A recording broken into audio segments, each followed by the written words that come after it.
Hold on. Before you watch the rest of the video, I have a new site on Tippy where you can see lots of unseen videos and more. Link in the description. Don't miss out. Join the team and enjoy the video.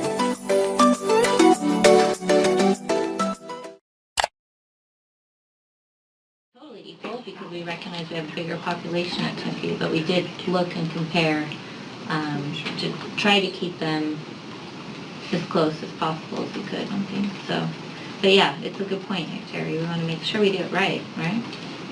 Yeah. So, any other questions about Tempe architect plans or construction? I do on the auditorium. Didn't we get rid of the concessions ticket? We kept the ticket, we added some storage because they still wanted that. But they still wanted the ticket one even though they don't. I think it was just they're putting it in not as like a finished office that they could finish later, but they're using it more for storage to be able to have tables in there that they can pull out to do the tickets, because that was the comment. In here, if you look at it, it looks like there's like. Let's have the committee tomorrow check. Okay. Melanie wasn't We can in at the double last check meeting, tomorrow. so, Yeah. Okay. All right. Okay, you guys, we're still on time. So just to reiterate, Oh. we'll give them, sorry, I mean, not, I promise. What are you doing right now? No, you have a Catch us minute. up on the next one.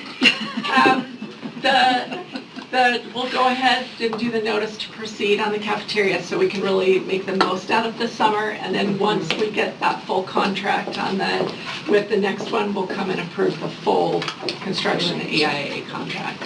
So, unless anyone has a concern with the cafeteria starting. Let's do it. Move forward. All right, see, we're still ahead.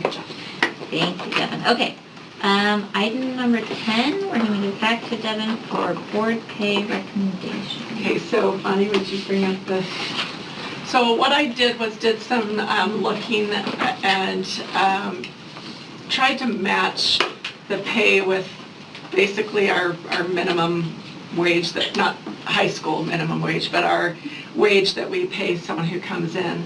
And then once we get that up, then I will explain my process. So personally, I feel like you guys were working 33. And considering how many hours I'm in meetings with you each month, I know that it's not, you're working a lot more hours than that. So my suggestion and my recommendation is to move to $900 a month for board leadership. Wow, that's really little. Sorry. Thank you. No, you're good. I'm like, Anna, whoever can see that gets a bonus. Board leadership would be $900 a month, which is about 61 hours. And it is.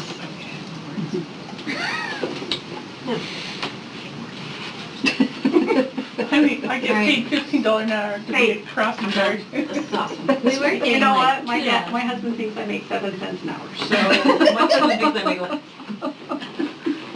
Well, I mean, this is at least giving a few more hours.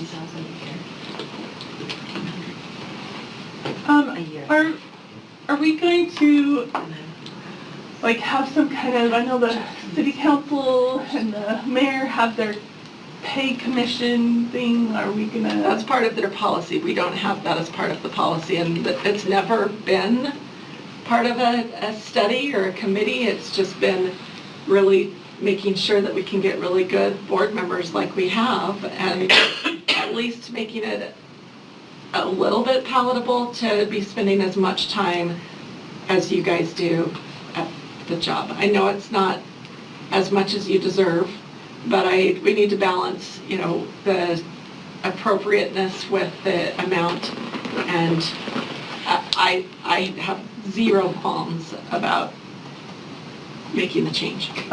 It's not so much the amount of money, it's more like, because it's been so long since this was looked at, along with a whole lot of other things that haven't been looked at, like, are we gonna start having this looked at every 10 years? We talked about putting it into a policy that we would reevaluate board pay every 4 years is one thing. We could also put into policy, this would be something for policy committee to look at, where we can look at what the average raises for our employees, and then we automatically add that to the board so that you're getting annual increases and it's keeping up in that way with then maybe a further evaluation every 4 years. So our goal is we want to put it into a policy because then it doesn't feel like you're bringing it up just for the sake of bringing it up, and that it really is just part of the way Like in it's which a we trigger. do things. It's a trigger. We need to do the same thing with boundaries. Like that's Yeah. another policy that needs to be in place where every 5 years or every, whatever, we're doing a boundary and feasibility study to just report on things. That way it doesn't feel like it's so political Yeah. in that process. Anybody have any questions, concerns? Lisa has a concern. And she scrunched up her face. She did. Sorry. Go for it. I'm really grateful, and I think this is really generous. I recognize that it's not like an hourly wage that someone would make it a separate job that they have, but I also recognize that the choice to run is also one it's not necessarily for career advancement or for a job. So I get that there are balances there too. I met a lot of people at NSBA who don't get paid anything at all. So just putting that all into perspective, I just keep thinking about the timing and our construction and just reading through all of those survey answers, which I felt privileged to read, but I also felt a little emotional about just all the needs that we have. So for me, it's just a question of, is this the right time to do this, or could we wait a year? And anyway, that's my case is if I don't want to undermine anyone's work, and I recognize that I speak in a position of privilege here, and so it's hard for me to think of this right now, just given how many things and how many people I desperately want to be able to greater compensate and make sure they know how important they are too. So that's all. I think one of the things that would be important is I've had conversations with Christy Giblin over PEA, and she's strongly in support of seeing the board be compensated more appropriately. I think our teachers and our employees recognize how mindful our Board of Education is, how you are all as board members, and really trying to meet the needs of employees and keeping that at the forefront. I mean, they're a major part of our strategic plan, and I think this is one way in which they also feel like they could express some appreciation is to put their support behind that. And they support that, our district leadership team supports that, so. Gina? I think I would also be more in favor of waiting a year if in a year I thought we'd be in a better place. I don't think we're ever going to be in a better place, at least not in the next decade. I don't think we're going to be in a better It's place. like waiting to have a baby till you're ready. Yeah. That's a very good analogy, actually.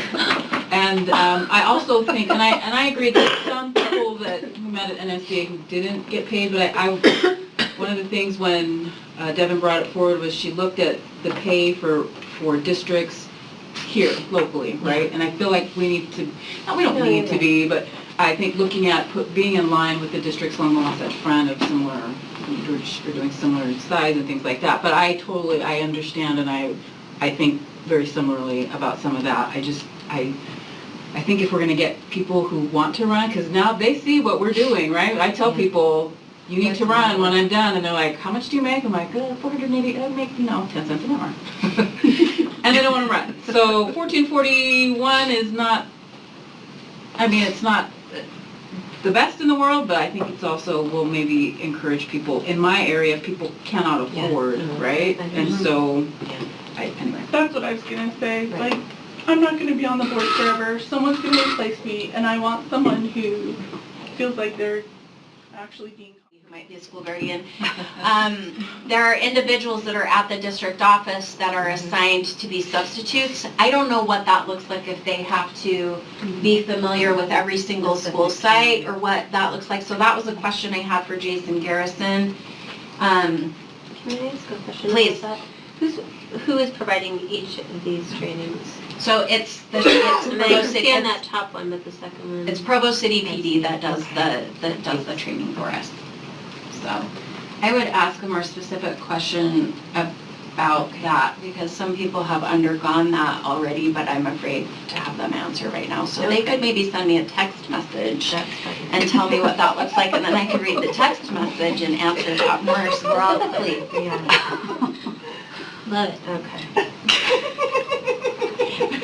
Person might have eye-rolled at me, but that's okay. I'm curious, tagging on to Lisa's question, is the Provo PD just doing that, or are we paying? We How don't are pay we- them. It comes as a contract through the Okay. state, through the state Okay. security grant. So part of the Okay, money, so like when they talk about that money came with this bill, none of that money is coming to the schools. Right. That money is going towards the state security person. They have regional individuals. It's going to pay for all of the training, to pay for the psychologists, to do all of the Yeah. mental health checks. That's what that money goes towards. That's a great question. Thank you. You bet.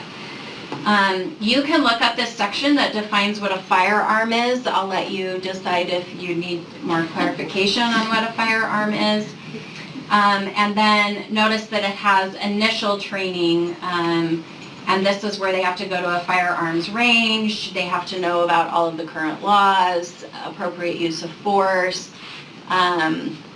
and notice situational response evaluations about when they, secure a scene, how they control information, notify law enforcement. All of this is just laying out what the state is making sure that every single training program is going to entail.